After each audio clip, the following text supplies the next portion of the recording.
Meus amigos, é uma grande alegria estarmos aqui nesse intercâmbio via internet.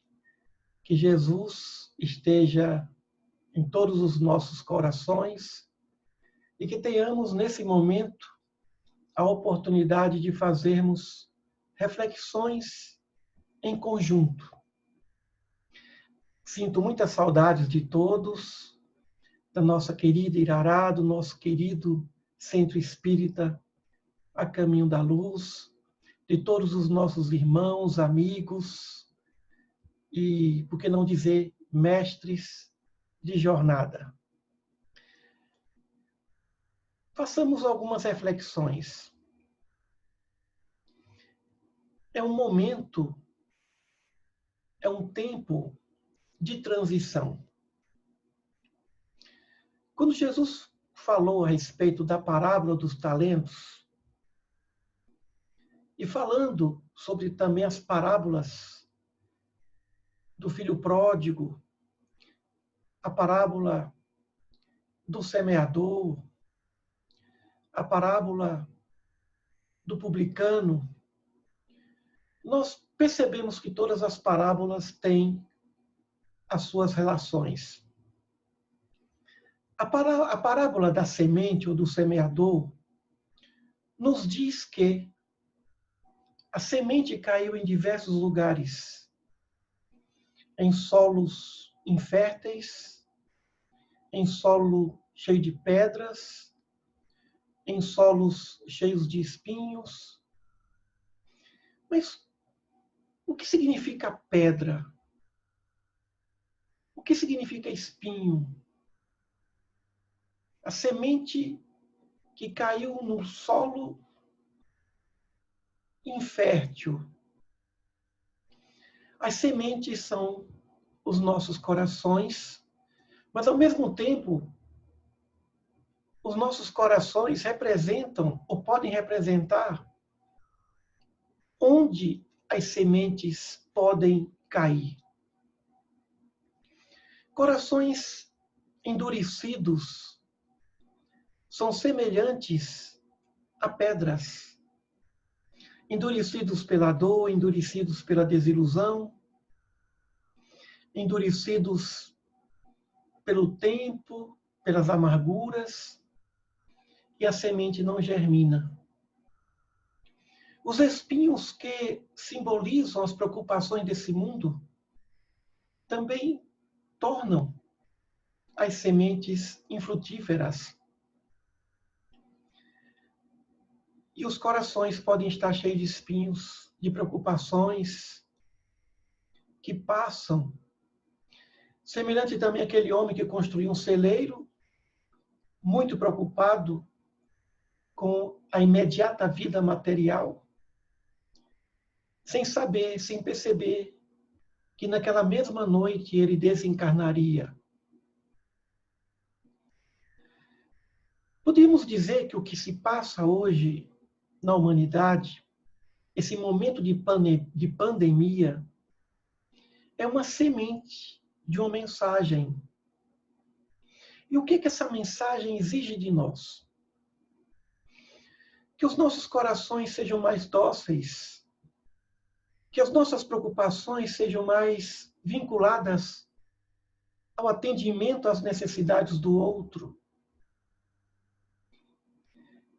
que se faça uma limpeza para se evitar a moradia permanente de mágoas profundas, de desejos soezes em relação àquele que consideramos adversário. É um momento de reflexão.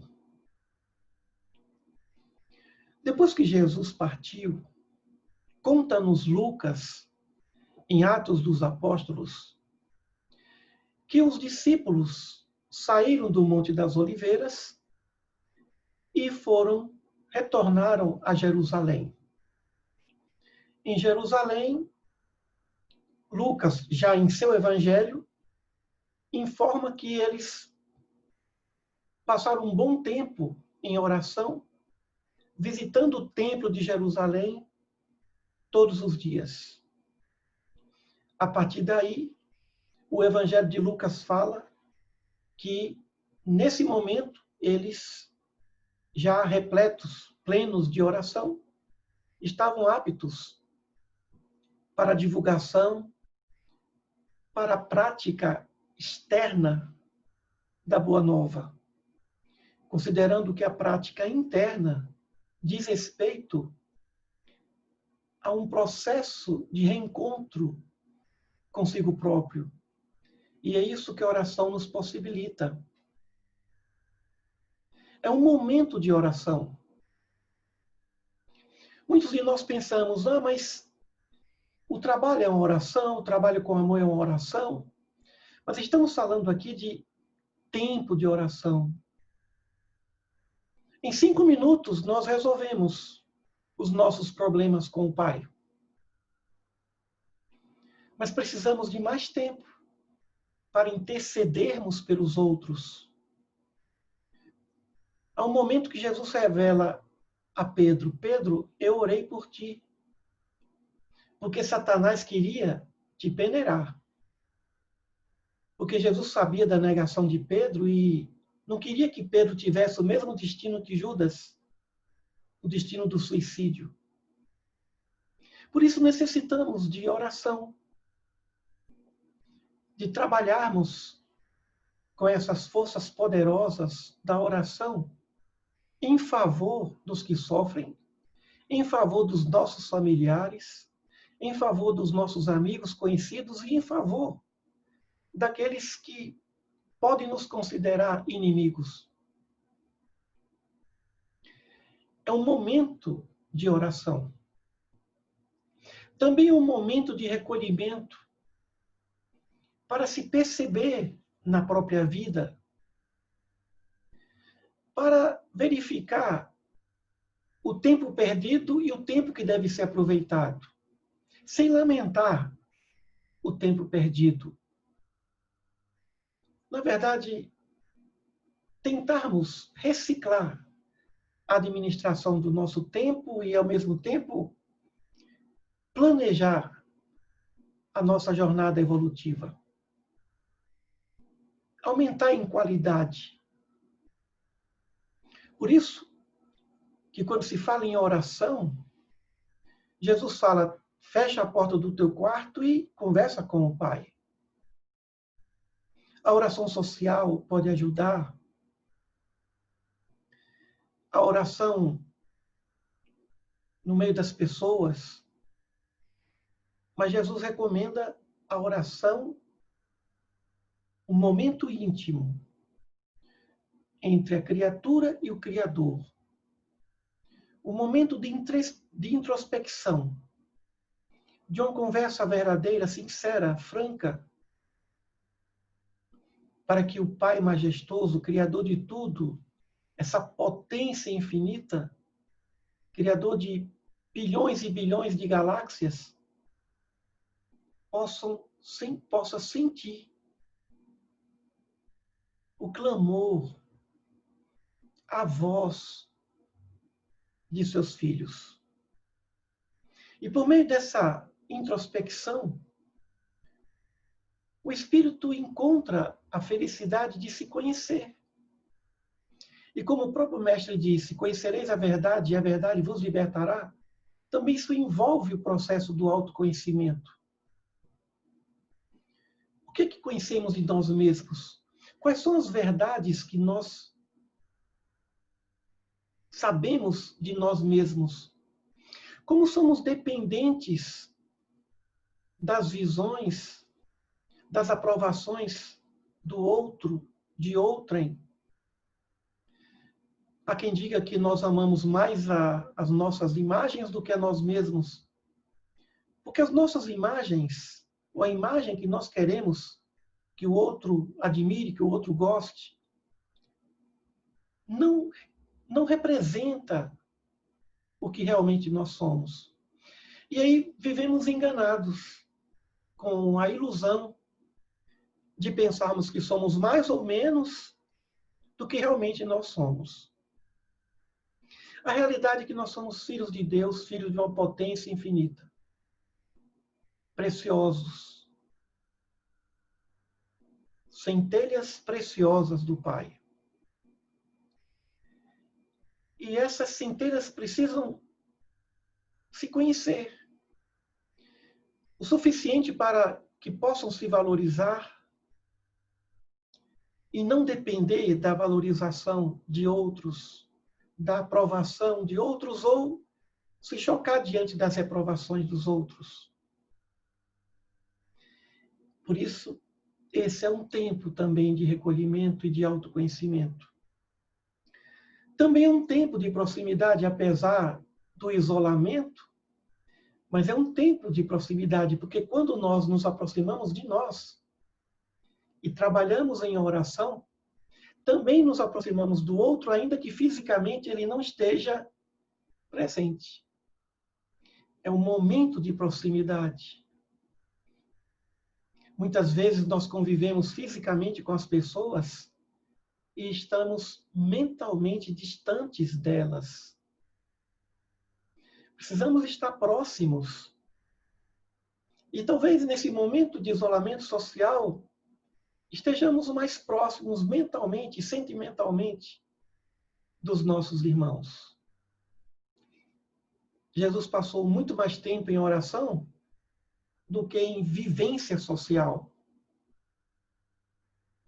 Mas ele, em oração, estava presente na vida de cada um, trabalhando em favor de cada um. Por um momento ele pediu ao Pai que o cálice fosse afastado. E que cálice seria esse? O cálice do sofrimento físico? Não. Ele queria que o Pai afastasse o cálice do sofrimento moral, por ver seus amados agindo por ignorância. E do alto da cruz, ele pediu ao Pai que perdoasse os seus filhos pela ignorância, porque eles não sabiam o que estavam a fazer. É um momento de proximidade. É um momento que teremos de melhorar a nossa convivência partindo de uma vivência mental. Também é um momento de fazermos coisas que antes não tínhamos tempo pela rotina, de fazermos coisas, de organizarmos nossas vidas material e moral. É um momento de eliminar o supérfluo das nossas gavetas, dos nossos armários, mas também das nossas casas mentais. É o momento de buscarmos a justiça e encontrarmos na lei natural de justiça também a sua misericórdia. Porque não pode haver justiça sem misericórdia, como não pode haver misericórdia sem justiça. Mas, a priori, justiça significa dar a quem merece. E a misericórdia significa dar até a quem não merece. O generoso dá a quem não merece. Não fez ainda por onde. Mas a justiça também tem suas exigências. E a misericórdia também. Não raras vezes, a misericórdia divina nos alcança. Mas nem sempre nós nos abrimos para receber toda a sua misericórdia, para que se possa o Espírito perceber toda a sua misericórdia. Quando os discípulos saíram da ascensão do Senhor do Monte das Oliveiras, que foram para Jerusalém, eles entenderam a mensagem última de Jesus. Vocês vão para Jerusalém. Vocês não vão voltar para a Galileia. Os 12 discípulos de Jesus, 11 eram galileus. O único era da Judeia. Esse único era Judas Iscariotes. Os 11 eram da Galileia. Então ouviram de Jesus: vocês vão para Jerusalém. o apóstolo Paulo ouviu de Jesus a caminho de Damasco. Vá a Damasco e lá eu vou dizer o que vai acontecer. Então, nós estamos aqui, nesse planeta, onde temos de ficar, nesse exato momento. E moramos em nossas localidades e vivemos nos locais que a providência divina nos indicou. E temos de amar onde nós vivemos, as pessoas com as quais convivemos. E depois temos que prosseguir espalhando esse amor, espalhando essa mensagem além das nossas fronteiras, das nossas localidades, além do nosso círculo familiar. É verdade que, nesse momento, o nosso Brasil vive apreensivo. O medo da morte, de um vírus que, como dizem alguns médicos, de um vírus que não negocia. Mas aí lembramos das pragas do Egito. As pragas do Egito, para sensibilizar o faraó, no sentido de libertar o povo hebreu da escravidão. As epidemias, as pandemias que ocorrem a cada século, a cada milênio, a cada década, elas vêm para provocar uma reflexão por meio de uma dor e até por meio do medo. Nós, é evidente, não temos medo da morte. Mas a natureza da lei da conservação, a própria natureza de estarmos encarnados, faz com que essa falta de medo talvez seja um sentimento temerário, porque existe sim um desconhecimento, uma ignorância quanto o que acontecerá conosco após essa saída. Nós queremos habitar em regiões venturosas, nós queremos conviver com os bons amigos espirituais, os nossos familiares, mas nós não temos a certeza. E esse princípio da incerteza vem exatamente pela justiça. Nós escrevemos uma tese que fala sobre justiça quântica e, ao mesmo tempo, fala sobre a lei de ação e reação que foi estudada pelo grande cientista Isaac Newton. Vocês podem entrar no Google, Emílio Brasileiro Tese. Lá está a nossa tese, que diz o seguinte: toda ação gera uma reação. Agora, como essa reação surgirá? Como é que essa justiça vai ocorrer? E é aí que surge o temor. Nós colhemos o que nós semeamos. Mas como será essa colheita? Colheita prazerosa ou colheita dolorosa? É diante da colheita dolorosa que nós tememos. Como será? Eu vou sofrer por muito tempo? Como será esse sofrimento?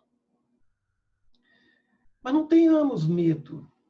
Uma das grandes preocupações dos espíritos é sempre dizer: tem de bom ânimo, não tenhas medo.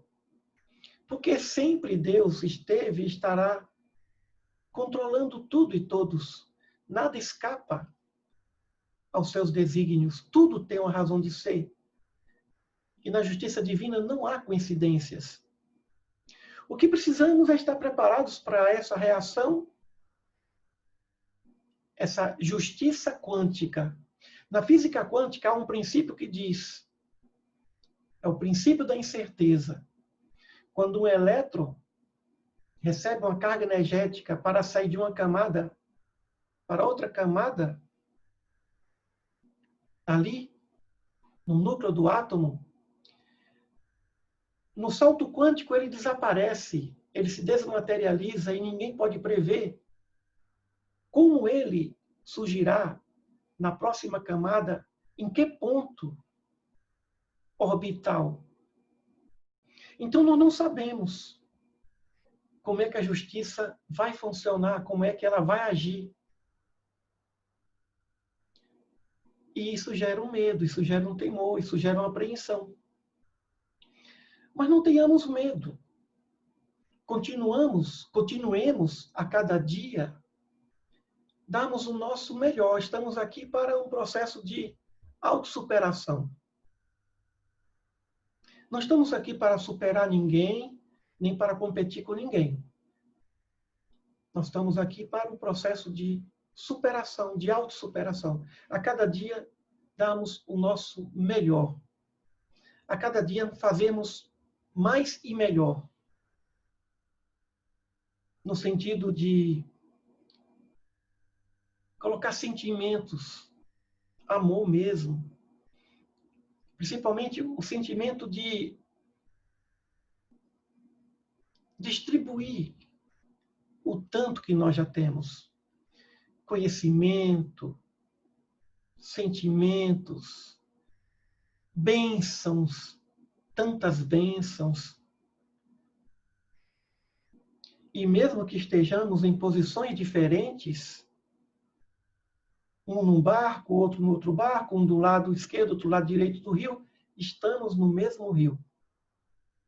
Estamos no mesmo rio, a caminho da evolução, a caminho da felicidade plena, a caminho da alegria celestial. Então, meus queridos, essa pandemia que assola o nosso planeta, ela vem como uma semente de esperança para que a humanidade seja mais solidária, para que a humanidade perceba a vulnerabilidade das coisas materiais e a fluidez do materialismo. Estamos aqui para evoluir. Mas aqui não existem vitoriosos ou derrotados, todos nós somos vitoriosos. Já nascemos vitoriosos. E que ninguém pense, eu vou evoluir sozinho. Não existe evoluir sozinho. O processo é solitário, é verdade. Mas não existe o processo de evoluir sozinho. Ninguém chega à pureza espiritual sozinho. Sempre outros tantos estão ali participando desse processo de purificação ou de ventura por ter chegado à pureza espiritual.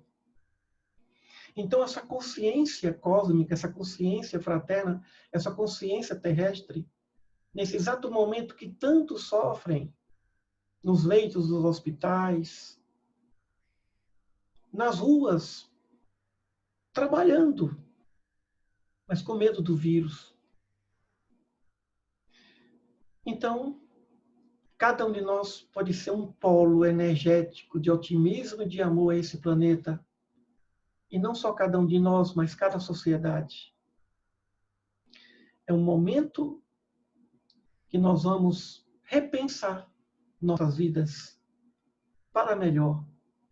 Nós vamos planejar as nossas vidas pensando mais no outro do que nós mesmos.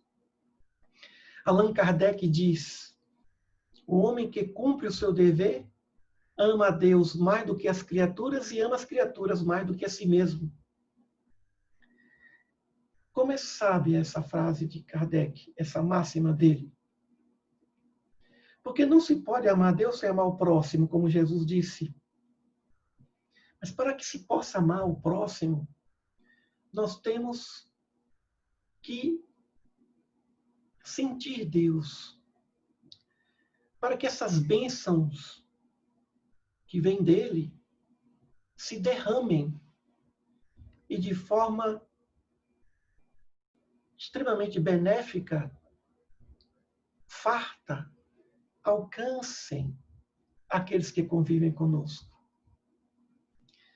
Então, esse isolamento físico não representa isolamento espiritual. Estamos todos unidos, estamos todos ligados. Apesar de estar aqui em Goiânia, eu nunca me afastei do irmão Amoré, do irmão Estrela, dos espíritos que cuidam de uma região muito vasta do nosso Brasil. Apesar da distância física, não estamos separados do nosso querido tio Rafael, senhor Elísio, Dida. Estamos unidos. Estamos juntos. Em planos diferentes, em circunstâncias diferentes, ou até em níveis de evolução diferenciados, mas estamos juntos. A voz do tio Peixe, lá em Serrinha, continua ecoando, falando com entusiasmo sobre Paulo de Tarso. As nossas irmãs daquela casa, recitando poemas, continuam ecoando em nossos corações. Aí vem um momento de gratidão. A gratidão.